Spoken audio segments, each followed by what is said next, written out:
संगत जी, राधा स्वामी जी, मैं आपसे इस वीडियो में मास्टर पूरन सिंह जी की दो बातें शेयर करूंगा। जैसा कि संगत बोलती है कि मास्टर पूरन सिंह जी का भजन सिमरन बहुत था। मैं आपको उदाहरण के साथ बताऊंगा कि मास्टर जी अंदर से कितनी तरक्की कर चुके थे और उनको तो पहले से ही सब कुछ मालूम होता था।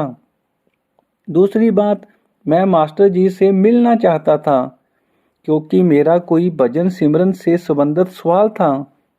अब सवाल अंदर का था, उसका जवाब वही दे सकता था जो भजन सिमरन करके खुद तरक्की कर चुका हो। मैंने कई सत्संगियों से बात की, लेकिन उनका जवाब तसल्ली बख्श नहीं था। फिर मुझे मास्टर जी का ख्याल आया और मैं इस सवाल का जवाब लेने के लिए उनसे मिलने चला गया। उनसे मेरी मुलाकात कैसी रही, उसके बारे में इस वीडियो में बात आगे करेंगे।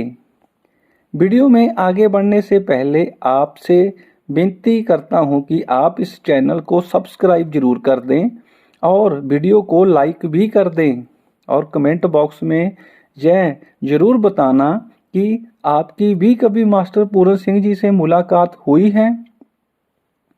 अब सबसे पहले बात करते हैं मेरी पहली मास्टर जी से मुलाकात की। मैं जब भी भजन सिमरन पर बैठता था तो मुझे भजन सिमरन के बीच में एक दिक्कत महसूस होने लगी। उसका जवाब मेरे लिए बहुत ज़रूरी हो चुका था क्योंकि मैं उस दिक्कत की वजह से आगे नहीं बढ़ पा रहा था। मैंने कुछ सत्संगियों से बात भी की, लेकिन उन्होंने जो बुक में पढ़ा था उसके हिसाब से ही मुझे जवाब दे दिया। फिर मुझे एहसास हुआ कि इस सवाल का जवाब वही दे सकता है जो खुद भजन सिमरन कर कर आगे बढ़ चुका हो और अंदर से पूरी तरह से तरक्की कर चुका हो। फिर मुझे किसी ने बताया कि आप मास्टर जी से मिलें, आपके सवाल का जवाब वही दे सकते हैं। मैं पहले कभी भी मास्टर जी से नहीं मिला था, जहाँ तक कि कभी मैं उनके दफ्तर में या उनकी सेवा में भी हाजिर नहीं हुआ था। मैंने उनके बारे में सुना बहुत कुछ था, लेकिन मिलने पहली बार जा रहा था। ये बात 14 से 15 साल पुरानी होगी। अब तो दफ्तर की लोकेशन भी बदल चुकी है, लेकिन उस वक्त दफ्तर सत्संग की मेन शेड के पास ही हुआ करता था। मैं और मेरी वाइफ हम दोनों ही मास्टर जी से मिलने के लिए ब्यास आ गए और हमारा प्लान था कि हम सत्संग सुनेंगे, फिर मास्टर जी से मिलेंगे और अपने भजन सिमरन की बात उनसे करेंगे।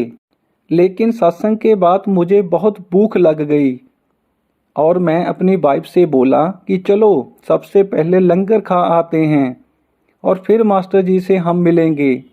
लेकिन वाइफ ने बोला, नहीं, पहले हम मास्टर जी से मिलेंगे फिर खाना खाएंगे। फिर हम दोनों ही मास्टर जी के दफ्तर पहुंच गए। जैसे ही हम गेट में पहुंचे तो हम क्या देखते हैं, मास्टर जी अंदर से गेट की तरफ ही आ रहे थे। मैंने सोचा मैं यहीं पर सवाल कर लूँगा, लेकिन हिम्मत नहीं पड़ रही थी और मास्टर जी जैसे ही मेरे पास आए और मास्टर जी ने मुझसे ही सवाल पूछ लिया कि तुमने लंगर खा लिया। मैंने बोला नहीं, तो उन्होंने बोला कि जाओ पहले लंगर खाओ। मैं तो यह सब सुनकर हैरान ही रह गया। मुझे सच में ही बहुत भूख लगी थी। मास्टर जी के दफ्तर में ही लंगर चल रहा था। फिर हमने वहाँ पर लंगर खाया और मास्टर जी की वेट करने लगे। जब मास्टर जी बाहर से अंदर की तरफ आए तो मैंने हिम्मत करके उनसे सवाल पूछने की कोशिश की।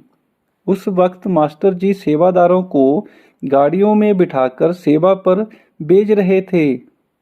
मैं जैसे ही मास्टर जी के पास पहुंचा और उनसे अपना सवाल किया, उन्होंने मेरी बाँह पकड़ी और मुझे सेवा की गाड़ी में बिठा दिया और बोले, चलो सेवा करो। फिर मैं और मेरी वाइफ गाड़ी में बैठे और सेवा पर चले गए।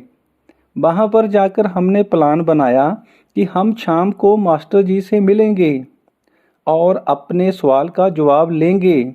लेकिन शाम को जब हम दफ्तर वापस आए तो हमारी फिर मास्टर जी से मुलाकात नहीं हुई। जो मैं सवाल पूछना चाहता था वह बीच में ही रह गया।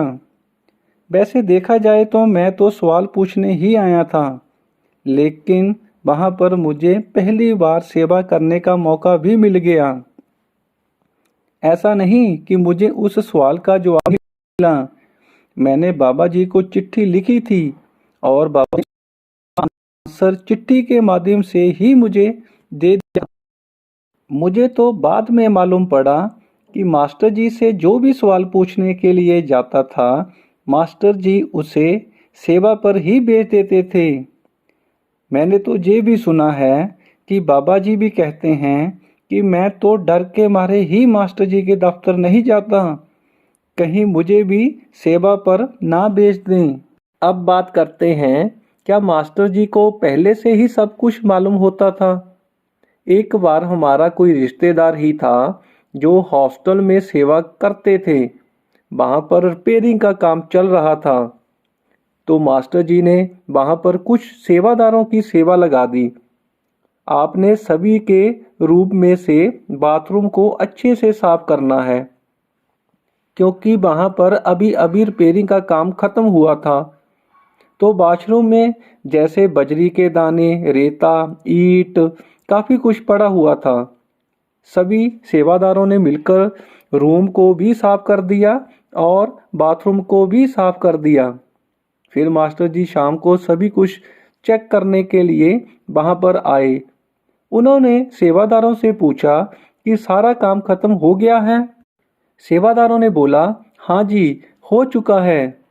मास्टर जी ने फिर से पूछा कि सफाई अच्छे से हो चुकी है? तो सेवादारों ने बोला, जी हाँ, हमने कर दी है। तो मास्टर जी ने बोला कि आओ मेरे साथ चलो।